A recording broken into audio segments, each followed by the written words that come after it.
Инаугурация избранного главы Нижнеколымского района прошла в поселке Черский. По результатам прошедших выборов с большим отрывом от других кандидатов действующий руководитель района Иван Суздалов был избран на третий срок.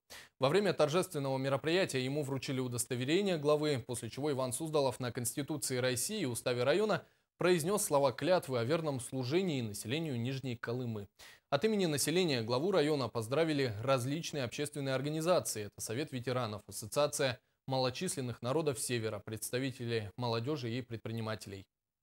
Сейчас основная работа, как я сказал в своем выступлении, она будет основываться на продолжении социально-экономического развития нашего района, которое было принято постановлением правительства от 6 ноября 2012 года. И, конечно же, на тех новых направлениях, которые на сегодня, скажем так, носит судьбоносный характер для нашего района. Это комплексное и устойчивое развитие села в Республике Саха-Якутия и программа комплексного развития арктических районов Республики Саха-Якутия.